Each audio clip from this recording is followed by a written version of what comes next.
Good evening everyone. Hello and कैसे हैं आप लोग। आई होप कि आप लोग अच्छे ही होंगे। तो आज किसी ने बोला था वीडियो बना के भेजने के लिए लेसन प्लान का, तो मैं वीडियो इतना लंबा तो बना के व्हाट्सएप पे सेंड नहीं कर सकती, तो इसलिए मैंने सोचा यूट्यूब पे ही बना लिया जाए। आज का हमारा टॉपिक है, हम लेसन प्लान के बारे में डिस्कस करेंगे कि हमें कैसे कैसे लेसन प्लान बनाना है। तो जो मेरा है टॉपिक वो इकोनॉमिक्स का है, मीन्स आप हिस्ट्री, साइंस एंड पॉलिटिकल, ठीक है, ज्योग्राफी, अगर आपके ये सब्जेक्ट है तो आप उसको ऐसे ही बनाएंगे, ठीक है। और हिंदी और इंग्लिश का अलग फॉर्मेट है तो वो अलग है, ठीक है। आपको अब ये वाला से देखते हैं, ठीक है। तो जो हमारा first of all lesson plan में हमें टॉपिक लेना है, पहले हम ऐसे लिखेंगे। किसी बच्चे ने पूछा था कि पेजेस कैसे लगेंगे, है ना, शीट। तो मैं आपको बता देती हूँ, जो शीट है वो शीट लगेगी ऐसे, ये डबल साइड, इस साइड भी लाइन होगी, ठीक है, दिस वन इधर भी लाइन होगी एंड दूसरी साइड भी लाइन है, ठीक है। बोथ साइड लाइन वाली शीट आपको लगेगी, A4 शीट। एंड चलो आ जाते हैं टॉपिक पे। तो हम लोगों को क्या करना है, फर्स्ट दिनांक, विषय, कालांश, पीरियड, कक्षा, प्रकरण, अवधि, ठीक है। जिस दिन आप पढ़ाएंगे उस दिन की डेट तो फिर मेंशन नहीं करना आपने लेसन प्लान में, बाद में करना। विषय जो आपका सब्जेक्ट है वो, एंड कालांश जो आप पीरियड ले रहे हैं, फर्स्ट पीरियड, सेकंड पीरियड, जो भी मेंशन कुछ भी लिख सकते हो। एंड कक्षा जो आपका कक्षा होगा, जो आपका क्लास का लेवल आपने चूज करा है वो लिखोगे। प्रकरण में आपको टॉपिक लिखना है, but first of all you don't have to write topic here, you have to means आपको टॉपिक अपना निकालना पड़ेगा बच्चों से, जो हमने इंट्रोडक्शन मेथड में किया था, प्रस्तुतिकरण में, ठीक है। तो मैं आपको बताती हूँ। तो दिनांक में, जैसे आज मेरा फर्स्ट वीडियो, तो ध्यान से देखिएगा। दिनांक में जैसे 24/12/2020, आई होप ये जल्दी से चला जाए। विषय में मेरा वाणिज्य है, कॉमर्स है, तो मैंने वाणिज्य लिखा, ठीक है। कालांश, मान लो मैं फर्स्ट पीरियड लेती हूँ तो मैं यहाँ फर्स्ट लिखूंगी, ठीक है, पहला या फर्स्ट, ठीक है। कक्षा 11th क्लास का है तो कक्षा 11वीं लिखा मैंने यहाँ पे। प्रकरण मुझे लिखना नहीं है यहाँ पे। और जब आप टॉपिक निकालोगे इंट्रोडक्टरी मेथड से, तो आपको प्रकरण के नीचे ऐसे आपको 2 लाइन ऐसे खींचनी है, ठीक है, ये खींचेंगे आप। और अवधि आपका 40 मिनट का पीरियड है, ओके, 40 मिनट है, हिंदी में लिखना है यहाँ पे मिनट, ठीक है, 40 मिनट का होगा। फिर अब आता है आपका, जब आप ये सब लिख लेंगे तब आपका सामान्य उद्देश्य आपको फाइल में लिखना है। फिर उसके बाद विशिष्ट उद्देश्य। सामान्य उद्देश्य में देखो क्या लिखोगे आप, जो भी आपका टॉपिक है, ठीक है। मान लो आपका टॉपिक बैंकिंग है, तो आपको बच्चों को, जो बच्चे को आप सिखाना चाहते हो, ठीक है, जो चीज़ आप बच्चे को सिखाना चाहते हो वही तो आपका उद्देश्य है, वही तो सामान्य उद्देश्य है। तो मीन्स अगर मेरा टॉपिक बैंकिंग है तो मैं लिखूंगी छात्रों वर्ड यूज़ नहीं करना, विद्यार्थी यूज़ करना है, क्योंकि छात्र और छात्राएं अलग अलग हो गए ना, तो इसलिए हमें एक पर्टिकुलर कॉमन वर्ड यूज़ करना है, विद्यार्थी। तो विद्यार्थियों को बैंकिंग के बारे में नॉलेज प्रदान करना, विद्यार्थियों को बैंकिंग के क्रय विक्रय के बारे में जानकारी प्रदान करना, ठीक है। विद्यार्थियों को लोन, बीमा आदि की जानकारी प्रदान करना, ठीक है। तो ये सारी चीज़ें बैंकिंग से रिलेटेड थी। तो जो चीज़ें, जो आपका टॉपिक होगा आप वो मेंशन करोगे, ठीक है, वो हो गया। फिर विशिष्ट उद्देश्य। विशिष्ट उद्देश्य में आपका आएगा संज्ञानात्मक उद्देश्य, ठीक है, सॉरी, विशिष्ट उद्देश्य को आपको 3 पार्ट में डिवाइड करना है, ज्ञानात्मक उद्देश्य, बोधात्मक उद्देश्य और प्रयोगात्मक उद्देश्य। इस सब की जो लाइन्स होंगे वो सेम ही होंगे, बस आपको हर लाइन में क्या लगाना है, सकेंगे। सेम का मीन सेम नहीं, ज्ञानात्मक में वो आ जाएगा जो बच्चे ज्ञान जान सकेंगे, जिससे बच्चे की नॉलेज इंप्रूव हो रही है, वो आएगा यहाँ पे ज्ञानात्मक में। और बोधात्मक में क्या होगा, जैसे मैं आपको बताती हूँ एक चीज़, मेरी फाइल है, मैं अपनी फाइल में से बता रही हूँ आपको। जैसे मैंने लिखा है, मेरा टॉपिक था मैनेजमेंट, प्रबंध, ठीक है। तो मैंने ज्ञानात्मक उद्देश्य में लिखा है विद्यार्थी प्रबंध के बारे में जानकारी प्रदान कर सकेंगे, ठीक है। दूसरा, ज्ञानात्मक में 2 पॉइंट लिखने हैं आपको, और दिस वन, ओके। तो दूसरा जो पॉइंट लिखा है, विद्यार्थी प्रबंध करने के योग्य बन सकेंगे, ठीक है, प्रबंध करने के योग्य बन सकेंगे। अब आता है बोधात्मक में। ज्ञानात्मक में मैंने क्या करा, जो विद्यार्थी जान सकेंगे, ठीक है। ऑब्वियस ही बात है, अगर मेरा मैनेजमेंट टॉपिक है तो मैनेजमेंट के बारे में जान सकेंगे और मैनेजमेंट करने के योग्य बन सकेंगे। तो इसमें आ गया। बोधात्मक में क्या आ गया, बोधात्मक में मैंने लिखा है विद्यार्थी प्रबंध के बारे में जानकारी प्राप्त करके व्याख्या कर सकेंगे। मतलब वो सीख कर, जब उनको जानकारी मिल चुकी है तो वो किस चीज़ के लिए कैपेबल हो गए, एबिलिटी किस चीज़ की आ गई, आपको वो मेंशन करना है। तो मैंने प्रबंध के बारे में बता दिया बच्चों को, ठीक है। तो आप प्रबंध का यूज़ करके बच्चे क्या करेंगे, उसकी व्याख्या कर सकेंगे, ऑब्वियस है। फिर मैंने सेकंड पॉइंट लिखा है विद्यार्थी प्रबंध को वर्गीकृत कर सकेंगे। मतलब मैनेजमेंट को अलग अलग डिफरेंट लेवल पे डिवाइड कर सकेंगे, ठीक है। तो वो बोधात्मक में आ गया। ज्ञान उनको जिस चीज़ का मिला वो लिखोगे। बोधात्मक में क्या है, उस ज्ञान का यूज़ करके जो बच्चा कर पा रहा है वो लिखोगे। प्रयोगात्मक में क्या है, प्रयोग में मैंने लिखा है विद्यार्थी प्रबंध की जानकारी प्राप्त कर अपने दैनिक जीवन में उपयोग कर सकेंगे, ठीक है। तो अब आता है प्रयोगात्मक में, वही चीज़ हो गई कि जो आप डेली बेसिस पे डेली लाइफ में यूज़ कर सकेंगे वो किस में आ जाएगा, प्रयोगात्मक में आ जाएगा, ठीक है।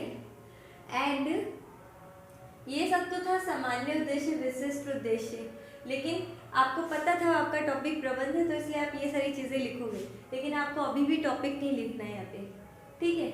उसके बाद ये टॉपिक आया, यहाँ पे ये सारी चीज़ें खत्म। उसके बाद आप पूर्व ज्ञान। पूर्व ज्ञान क्या है, मान लो प्रबंध, ठीक है, प्रबंध मैनेजमेंट। तो बच्चे प्रबंध के बारे में पहले से ही थोड़ा बहुत ज्ञान जानते थे, ठीक है, थोड़ा बहुत नॉलेज रखते हैं, तो यहाँ लिख दोगे। तो ये अगर बैंकिंग टॉपिक लेती हूँ तो बच्चे बैंकिंग के बारे में पहले से ही थोड़ा बहुत जानते हैं, ठीक है, जागरूक है।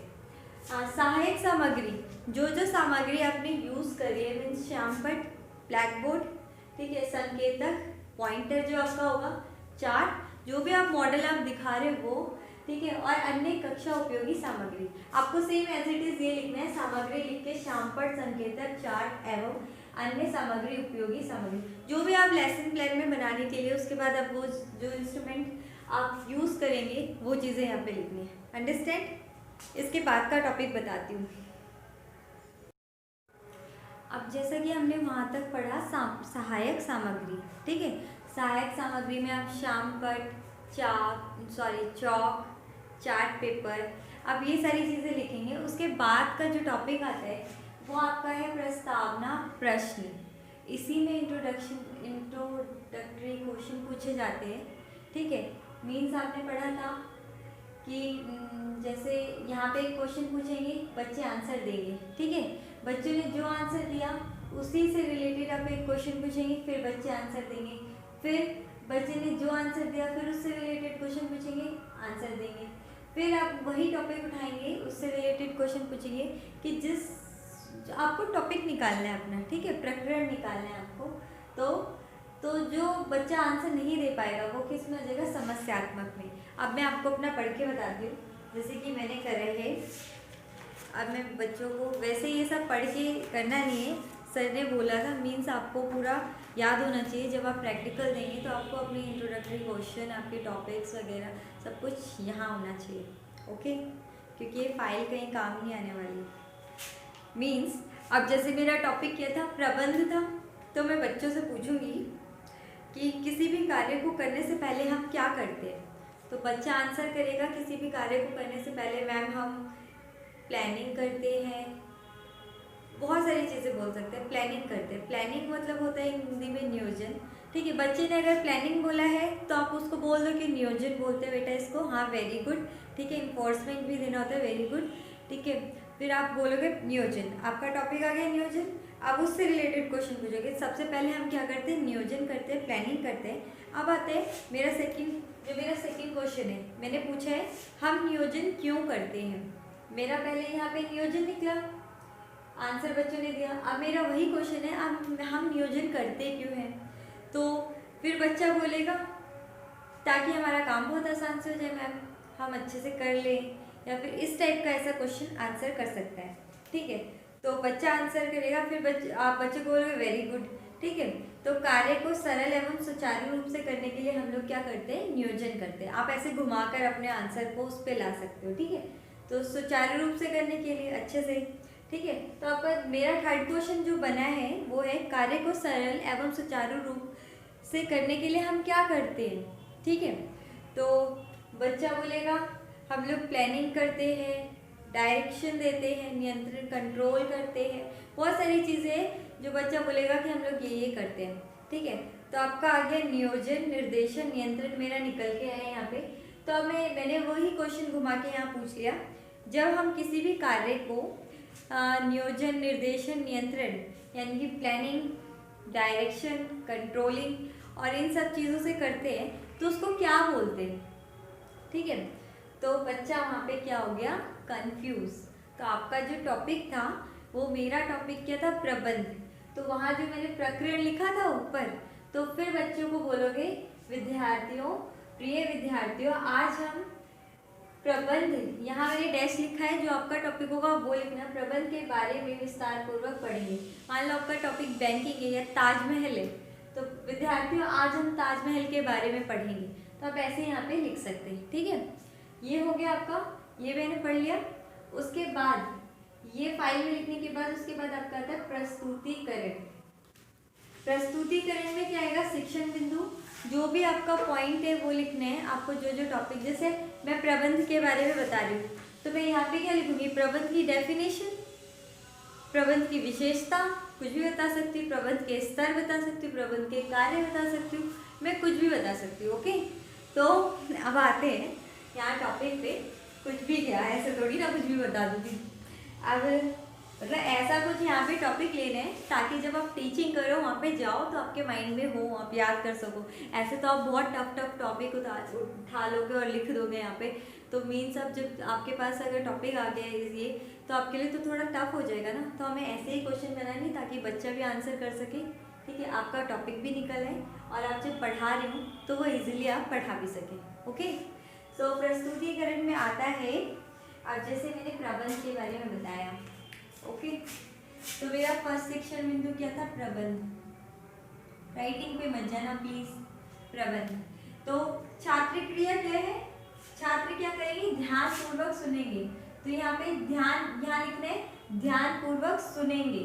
आप सुन रहे ना, तो आप प्लीज अपना ये फॉर्मेट बना के खुद लिख लीजिएगा। ठीक है, प्रबंध, तो बच्चे क्या कर रहे हैं? ध्यान पूर्वक सुनेंगे। ठीक है, सॉरी यहाँ नहीं आएगा, यहाँ पर आएगा छात्र क्रिया, और ये मैंने डॉट डाला ना, छात्र अध्यापिका क्रिया आएगा। तो यहाँ पे आप लोग बताओगे प्रबंध के बारे में, स्पष्टीकरण करोगे। यहाँ पे ऊपर हेडिंग डालें स्पष्टीकरण। ओके, स्पष्टीकरण डाला हेडिंग। तो प्रबंध के बारे में जैसे मैंने लिखा है, प्रबंध एक पृथक प्रक्रिया है, इसमें नियोजन, संगठन, उत्प्रेक्षण और ये सारी चीजें होती है। ठीक है, ये सारी चीजें मैंने यहाँ पे लिखी। अब मैं बच्चे क्या कर रहे हैं? बच्चे यहाँ पे क्या कर रहे हैं? छात्र क्रिया हो रही है, ध्यानपूर्वक सुन रहे हैं, और यहाँ पे कौन सी विधि है? व्याख्यान विधि है। कौन सी विधि है? व्याख्यान विधि। इसमें आ जाएगा आपका व्याख्यान विधि है। शामपेट कार्य कुछ नहीं हो रहा, ये हो गया। उसके बाद आप बच्चों से प्रश्न पूछेंगे, एक प्रश्न, 2, 3 ऐसे करके जो भी प्रश्न पूछेंगे, बच्चों से प्रश्न पूछोगे तो यहाँ लिखोगे, आप प्रश्न पूछ रहे हो तो यहाँ पे विधि, यहाँ पे तो यहाँ आप प्रश्न लिखोगे। ठीक है, यहाँ पे आपको प्रश्न लिखना है, और छात्र क्रिया क्या है? बच्चे आंसर देंगे। जो भी आप प्रश्न पूछोगे कि प्रबंध कैसी प्रक्रिया, सतत प्रक्रिया, प्रबंध के कितने चरण होते हैं, बच्चे बताएंगे। तो उसके बाद जो नेक्स्ट आप टॉपिक स्टार्ट करोगे, प्रबंध के स्तर। जैसे मेरा टॉपिक क्या नेक्स्ट स्टार्ट हुआ? प्रबंध के स्तर।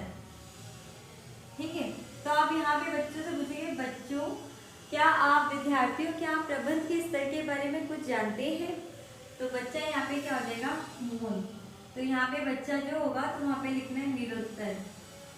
बच्चे ने कोई भी आंसर नहीं किया, निरुत्तर लिखा है यहाँ पे। उसके बाद आप क्या स्टार्ट कर दोगे, प्रबंध के स्तर, जो मैंने अपना टॉपिक स्टार्ट करा प्रबंध के स्तर, फिर मैं उसको अप्लाई करूँगी। ठीक है, यहाँ जैसे आपने यहाँ पे किया प्रबंध के स्तर, तो टॉपिक तो मेरा निकल गया प्रबंध के स्तर, लेकिन यहाँ पे मैं थोड़ा बहुत एक्सप्लेन करूँगी। ठीक है, और उसके बाद प्रदर्शन विधि। प्रदर्शन विधि वो विधि होती है जिसमें आप क्या करते हो, अपना मॉडल या आपके पास चार्ट पेपर आपने जो भी बनाया आप उसको मेंशन करते हो। ओके, तो जैसा कि आप देख रहे हैं, ये जो मेरा चार्ट पेपर है ये मैंने प्रदर्शन विधि में बनाया है। तो इसमें आपको एक छोटा सा अपना जब फाइल बनेंगे आप एक छोटा सा चार्ट बना लेना। आपको ऐसे पूरे 40 चार्ट बनाने की जरूरत नहीं है। जो आप छोटा सा चार्ट आप वहाँ पे दिखाओगे, अब जब आपकी टीचिंग होगी तब आप क्या करना, एक बड़ा सा चार्ट लेना और उस पर ये वाली जो ड्राइंग होगी वो बड़े से चार्ट पे बना के जब आपका टीचिंग होगा तो वहाँ पे प्रदर्शन कर देना। ओके, सो प्रबंध के स्तर जैसे मैंने बताया, उच्च प्रबंधीय स्तर, उसमें कौन आता है, संचालन मंडल, चेयरमैन आते हैं। मध्य प्रबंधीय स्तर, उसमें आता है क्रय विक्रय विपणन प्रबंधक। ठीक है, ऐसे मैंने निम्न स्तरीय प्रबंधन, पर्यवेक्षक, निरीक्षक, अनुभाग अधिकारी, ये सारी चीज़ें आती हैं। मेरा तो 11th क्लास का है तो आई थिंक ड्राइंग थोड़ी सी कम हो जाएगी, लेकिन आप लोगों को ड्राइंग भी बनानी पड़ेगी अपने अकॉर्डिंग, सब्जेक्ट के अकॉर्डिंग। ओके, अगर आप ताजमहल का टॉपिक पढ़ा रहे हैं तो आपको यहाँ पे ताजमहल बनाना है। अगर आप गांधी जी का टॉपिक बनाए, you have to draw the Gandhi ji on this chart. Okay, so ये आ गया। तो आपको ऐसे करना है। अब आपने ये मेरे क्वेश्चंस बनाए, ठीक है, ये मैंने बच्चों को पढ़ाया, बच्चों के माइंड में ये फिट कर दिया। उसके बाद मैंने ये चार्ट हटाया और सॉरी उसके बाद मैं यहीं पे एक क्वेश्चन करूँगी कि मैंने क्वेश्चन पूछा है, मैंने कुछ क्वेश्चंस पूछे हैं। इसके बाद देखिए यहाँ पे मैंने थोड़ा सा एक्सप्लेन करा था, फिर मैंने ये चार्ट पेपर पे बनाया है, ये चार्ट दिखाया। उसके बाद मैंने कुछ क्वेश्चंस किए हैं यहाँ पे, मैं आपको पढ़ के बता रही हूँ। प्रबंध, अब स्तर की बात करी थी मैंने, उसमें प्रदर्शन विधि में क्या दिखाया है, स्तर दिखाया है।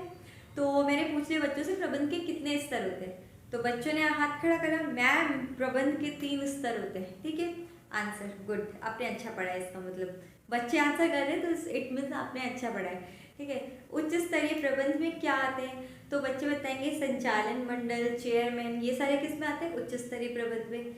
उसके बाद जो है नेक्स्ट टॉपिक होगा, स्पेस नहीं बचा, नेक्स्ट टॉपिक, 3 टॉपिक तो लेने आपको। फिर मैं पूछूंगी बच्चों से कि क्या मैं विशेषता पढ़ाना चाहती हूँ नेक्स्ट। ठीक है, तो मैं फिर अब बच्चों ने जो तुमने ऊपर पढ़ाया उसके 2 क्वेश्चन के आंसर दे दिए। जो 3rd टॉपिक है तुम्हारा, तुम्हें उसके आंसर देने, मतलब वो टॉपिक पढ़ाना है। तो बच्चे क्या होंगे, निरुत्तर होंगे। तो आप कैसे पूछेंगे इस 3rd क्वेश्चन को, आप प्रबंध की विशेषता के बारे में क्या जानते हैं। आप विशेषता बता रहे, ताजमहल की विशेषता बता रहे, तो आप ताजमहल की विशेषता के बारे में क्या जानते हैं। तो बच्चे क्या होंगे, निरुत्तर। तो यहाँ पे जो बच्चों का रिस्पॉन्स होगा, जब आप 3rd क्वेश्चन निकालेंगे, यहाँ पे जो क्वेश्चन पूछे तो बच्चे उसका आंसर देंगे, आप वो लिख देंगे। ठीक है, यहाँ पे जो क्वेश्चन बच्चे ने आंसर दिया, जो आपका पॉइंट है वो क्या है, निरुत्तर, तो वो लिखा आपने। उसके बाद जैसे मैंने यहाँ पे पूछा है, ध्यान से देखिए, आई होप आपको क्लियर पता चल रहा होगा। आप प्रबंध की विशेषता के बारे में क्या जानते हैं, तो बच्चे क्या हो गए, निरुत्तर। तो मतलब अब मेरा टॉपिक क्या है, प्रबंध की विशेषता, तो मैंने यहाँ पे लिया है। ठीक है, प्रबंध की विशेषता, और फिर मैंने उस विशेषता को एक्सप्लेन करा है। और यहाँ पे विशेषता को देखो मैंने एक्सप्लेन करा है, और यहाँ पे जो छात्र क्रिया हो रही है, छात्र ध्यानपूर्वक सुन सकेंगे। ठीक है, और कौन सी विधि है, व्याख्यान विधि या श्यामपट्ट कार्य कुछ। ठीक है, उसके बाद यहाँ पे देखो ये लास्ट टॉपिक था, यहाँ से आपका ये जो क्वेश्चंस पूछने का तरीका है मतलब वो क्लोज हो गया बॉक्स। उसके बाद आपको इसके जो क्वेश्चंस है ना, ये वाला जो अपने 3rd टॉपिक ये लास्ट का स्टार्ट करें, इसका जो क्वेश्चन है वो आप बोधात्मक में पूछेंगे। किसमें पूछेंगे, बोधात्मक। ये आ गया बोधात्मक प्रश्न, दिख रहे हैं, बोधात्मक प्रश्न। तो उसमें आ गया प्रश्न जैसे 1 2 3 3 क्वेश्चन आपको पूछने ही हैं। तो मैंने प्रबंध की विशेषता बताई है, तो मैं वही जैसे अब जो आपका वहाँ से टॉपिक खत्म हो गया, तो मैं बच्चों से क्या पूछूंगी, प्रबंध की विशेषता के बारे में बताइए।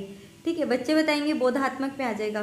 जो लास्ट का आपका टॉपिक खत्म होगा, अब जैसे आपका यहाँ पे लास्ट में आपका टॉपिक ख़त्म हो गया, तो जो जो चीज़ें आपने बोर्ड पे पढ़ाई है तो वो क्या हो गया, श्यामपट्ट लेखन। तो आपको वैसे ही बोर्ड पे लिखना है, जैसे दिनांक, कक्षा, विषय, प्रकरण, कालांश, अवधि, ठीक है। और प्रबंध, मैं जब पढ़ा रही थी तो मैंने लिखा प्रबंध एक पृथक प्रक्रिया है, बोर्ड पे लिखा था। और प्रबंध की प्रक्रिया में कौन कौन सी नियोजन, संगठन, नियंत्रण, निर्देशन, नियुक्तिकरण आते हैं, तो मैंने इतना ही लिखा था, ठीक है। ये लिखवा के बच्चों से क्वेश्चंस पूछे थे। और उसके बाद मैंने प्रदर्शन विधि दिया।